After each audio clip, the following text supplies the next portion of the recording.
Hello everyone, welcome back to Crack Competition. तो जैसे कि आप सब हमने पहले पढ़ाई है, इसका फर्स्ट पार्ट हम कर चुके हैं। हमने इससे पहली क्लास में पार्ट 1 में स्वर पढ़े थे। अब आज हम जो स्वर में थोड़ा बहुत हमारा रह गया था वो पढ़ेंगे और उसके बाद आज हम व्यंजन कंप्लीट करेंगे। आप सबको पता ही है कि आप किसी भी पेपर की तैयारी कर रहे हो जिसमें भी हिंदी आने वाली है, ये जो चैप्टर होता है, ये बेस होता है। ठीक है, जैसे कि कोई जो घर होता है वो बिना बेस के बहुत दिनों तक खड़ा नहीं रह सकता है।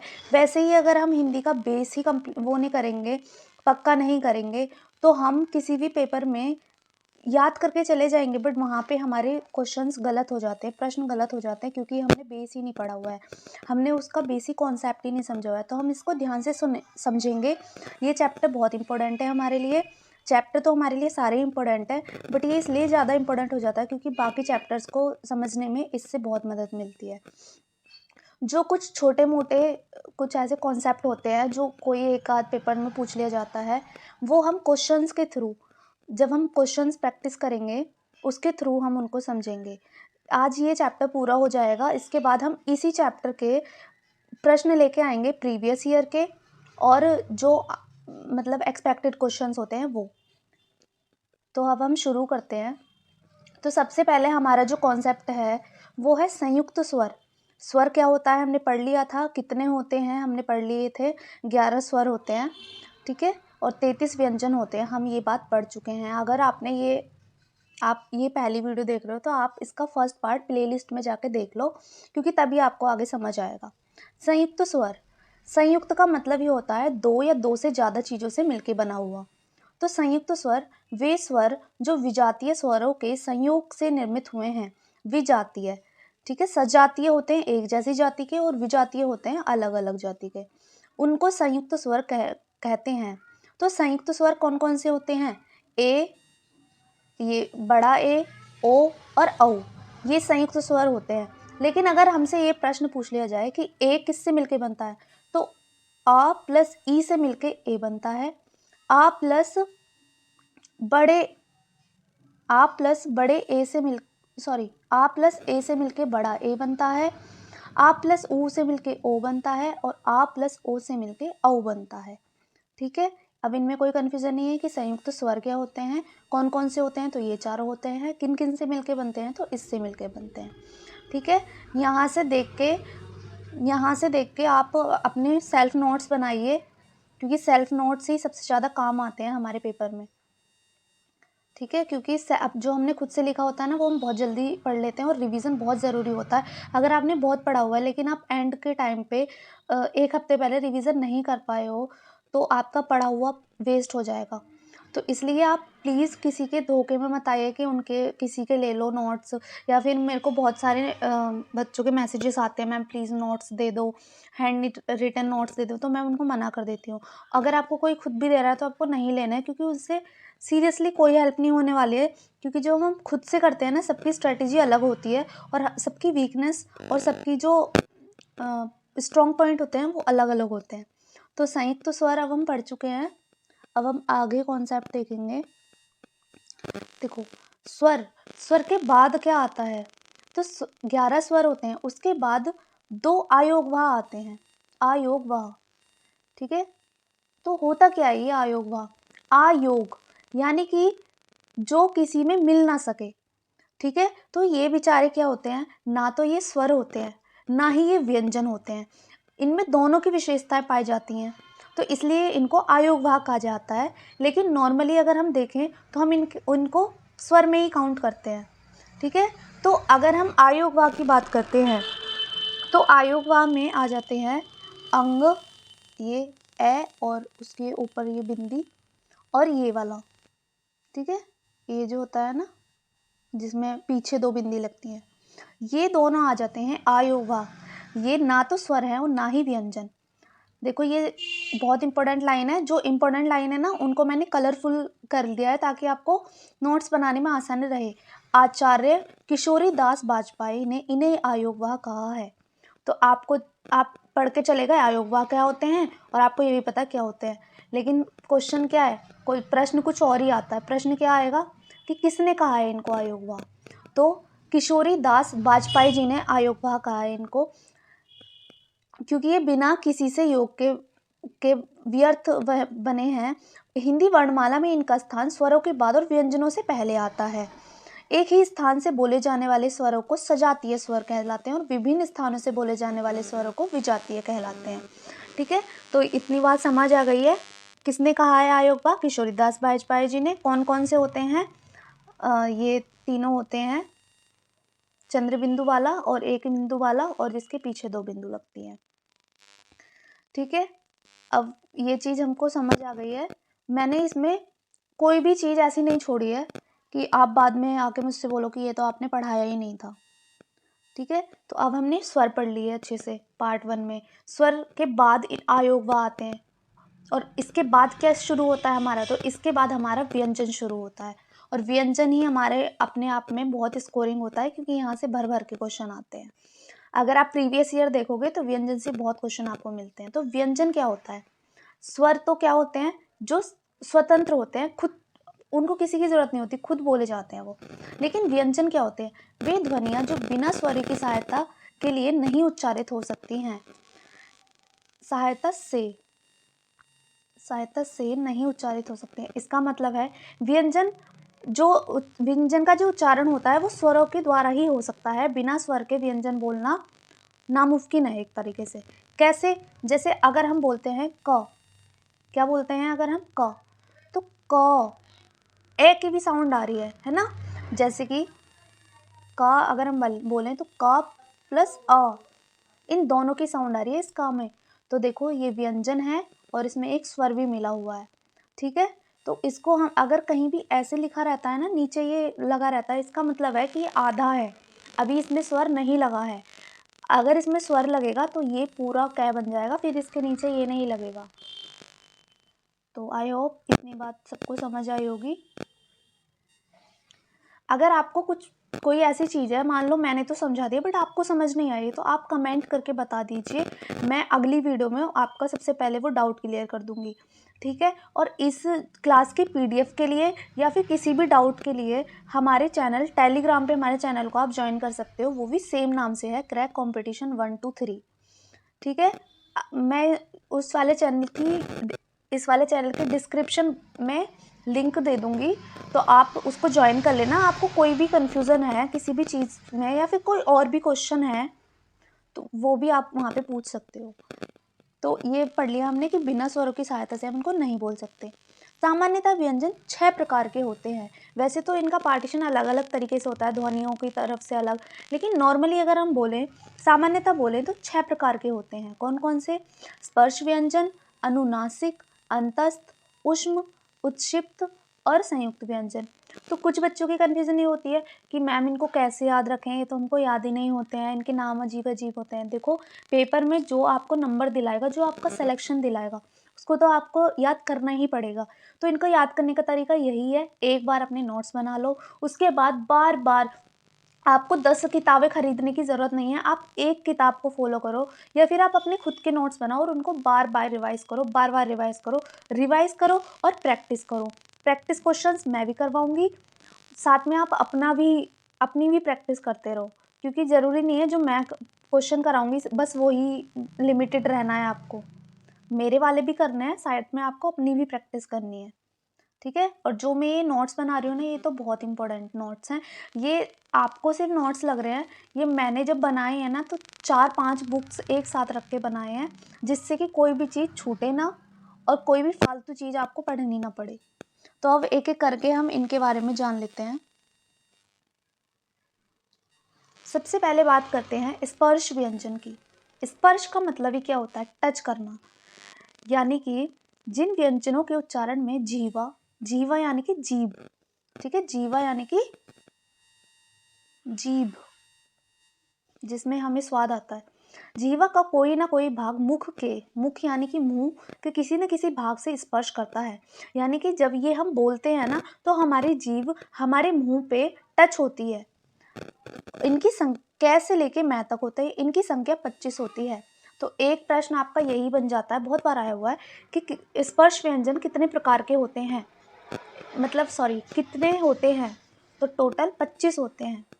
ठीक है, इन्हें 5-5 के वर्गों में विभाजित किया जाता है, यानी कि एक वर्ग में 5 होते हैं। जैसे अगर मैं क वर्ग की बात करूं, एक वर्ग हो गए क वर्ग, यानी कै वाले, क ख ग घ ण। ठीक है, तो एक वर्ग में कितने आएंगे, 5 आएंगे, एक वर्ग में 5, दूसरे वर्ग में 5, तो ऐसे कर करके 5 वर्ग होते हैं और 5 ही उसमें 5 ही उसमें ये होते हैं वर्ण, अतः इन्हें वर्गीय व्यंजन भी कहते हैं। तो एक प्रश्न हमारा ये बन जाता है कि कौन से जो व्यंजन है वो वर्गीय व्यंजन कहलाते हैं, तो स्पर्श व्यंजन ही वर्गीय व्यंजन भी कहलाते हैं। कै से ड तक 5, देखो कै वर्ग में कै से ड तक 5 कै वर्ग कहलाता है ये। अब जो च से शुरू होंगे 5 वो च वर्ग कहलाएगा, जो ट से वो ट वर्ग, जो त से शुरू होंगे वो त वर्ग, और जो पै से शुरू होंगे वो प वर्ग। ठीक है, ये तो याद रखने की जरूरत ही नहीं है, क्योंकि पै से शुरू हो रहा है तो प वर्ग, कै से शुरू हो रहा है तो क वर्ग। ठीक है, अब हम अगला देखते हैं। स्पर्श व्यंजन तो सबको समझ आ गए होंगे, अब कोई कंफ्यूजन नहीं होगी।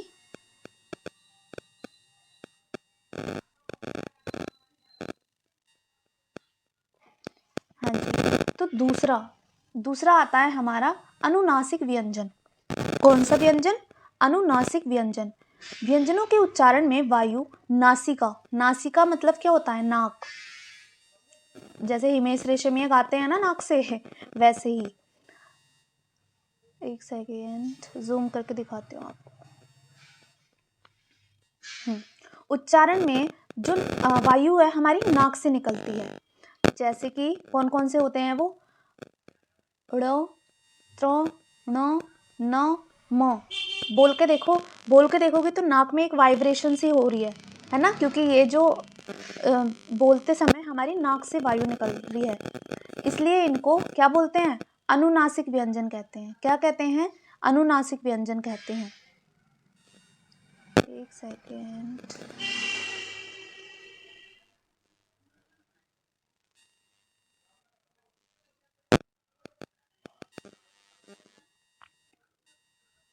यस। अगला आता है हमारा अंतस्थ व्यंजन। क्या आता है, अंतस्थ व्यंजन। जिन व्यंजनों के उच्चारण में मुख बहुत संकुचित हो जाता है, यानी बहुत छोटा हो जाता है, फिर भी वायु स्वरों की भांति बीच से निकलती है, उस समय उत्पन्न होने वाली ध्वनि अंतस्थ व्यंजन कहलाती है। तो ये तो देखो समझाने के लिए मैंने लिखा हुआ है, वैसे नॉर्मली ऐसा आता है। अंतस्थ व्यंजन इनमें से कौन सा है, 4 ऑप्शन दे दिए जाएंगे, जैसे का, खा, या और ग, तो इनमें से कौन सा होगा, तो या होगा। बस आपको ये याद रखना है, अंतस्थ व्यंजन और कौन से होते हैं, या, रा, ला, व, या, रा, ला, व। अंतस्थ व्यंजन कौन से होते हैं, या, रा, ला, व। और अनुनासिक व्यंजन कौन से होते हैं, हर वर्ग का लास्ट वाला वर्ण।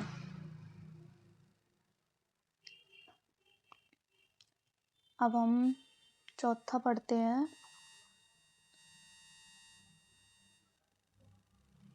एक सेकेंड,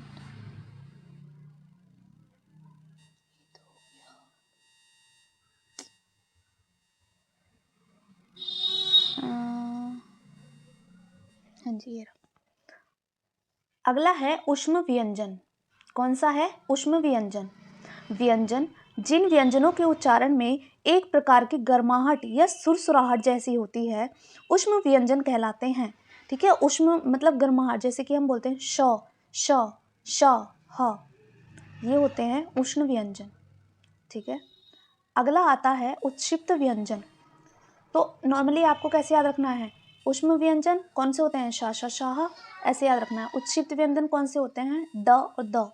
जिन व्यंजनों के उच्चारण में जीवा यानी जीव की उल्टी हुई नोक तालु को छूकर, तालु जो हमारे जौ होते हैं वो छूकर झटके से हट जाए, इन्हें उत्क्षिप्त कहते हैं। यानी एकदम जौ पे लगती है और एकदम से झटके से नीचे आती है। बोल के देखिए, द एकदम से आ रही है ना जौ से, तो उसको बोलते हैं उत्क्षिप्त व्यंजन। ज़्यादा कंफ्यूज नहीं होना है, देखो एक बार में ये सब किसी को भी याद नहीं होता है। ठीक है, तो आप बार बार ऐसे बोलिए, ऊष्म व्यंजन शा, शा, शाह, उत्क्षिप्त व्यंजन ड, द, अंतस्थ व्यंजन, यारा, लावा, ऐसे बार बार रिवीजन करेंगे ना तो आपको याद हो जाएगा पक्का। अब नेक्स्ट आता है संयुक्त व्यंजन। जैसे हमने स्टार्टिंग में पढ़ा ना, संयुक्त स्वर कौन कौन से होते हैं। संयुक्त का मतलब है जो दो से मिलके बनते हैं। जैसे हमारे संयुक्त स्वर पढ़े हमने, वैसे ही हमारे संयुक्त व्यंजन भी होते हैं। तो देखते हैं कौन कौन से होते हैं। जिन व्यंजनों के उच्चारण में अन्य व्यंजनों की सहायता लेनी पड़ती है, संयुक्त व्यंजन कहलाते हैं। ठीक है, यानी कि दो व्यंजन से मिलके बनता है ये। सेकेंड में आपको दिखा देती हूँ। तो देखो, पहला होता है श। ये किससे मिलके बना है, का और ये वाले सा से। ठीक है, तो इनको हल्के में मत लेना, ये बहुत बार पेपर में पूछा जा चुका है। बहुत बार ये पेपर में ये पूछा जा चुका है कि शय किससे मिलके बना है, त्र किससे मिलके बना है तो तैर है, ज्ञ किससे मिलके बना है तो जय और ये वाला, और एक सेकेंड, नीचे आपको दिख नहीं रहा होगा।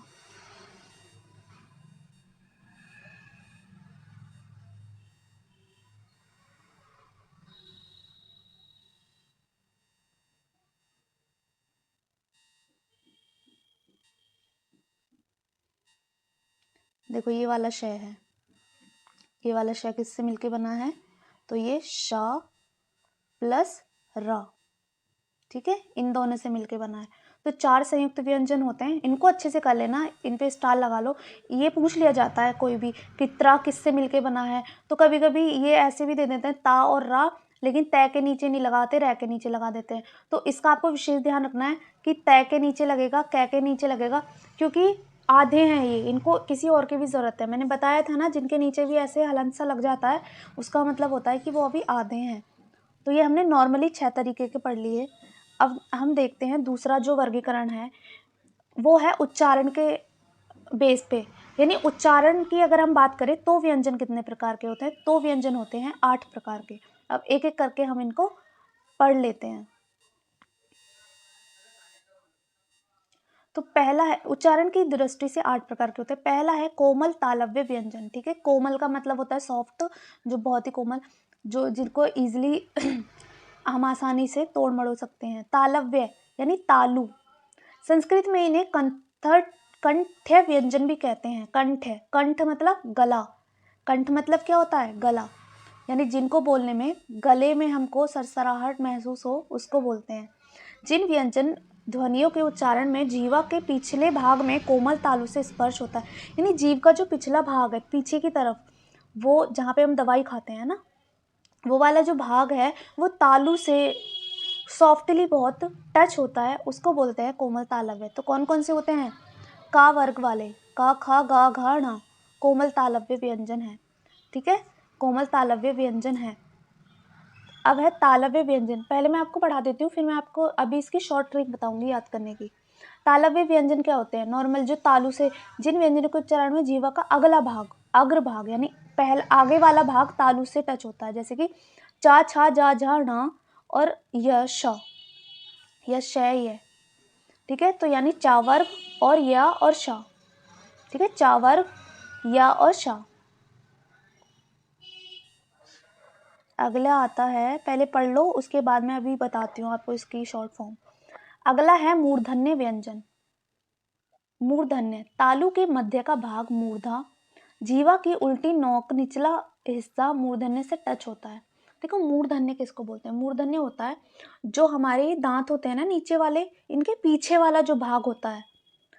ठीक है, इनके पीछे वाला जो भाग होता है इनको बोलते हैं। और इनको, ये जो शब्द होते हैं, ये जो वर्ण होते हैं, इनको बोलते समय हमारी जीभ वहाँ पे टच होती है, हमारे निचले वाले जो दांत होते हैं उनके जो पीछे का भाग होता है। बोल के देखो, ट थ ड ढ ण, हमारी जीभ नीचे टच हो रही है ना, तो यानी ट वर्ग वाले जो होते हैं वो होते हैं मूर्धन्य। अगला है दंत्य व्यंजन। जिनके उच्चारण में जीवा की नोक ऊपरी दांतों का स्पर्श करती है दंत्य व्यंजन कहलाते हैं, जैसे त थ द ध और न। ठीक है, यानी तय वर्ग वाले।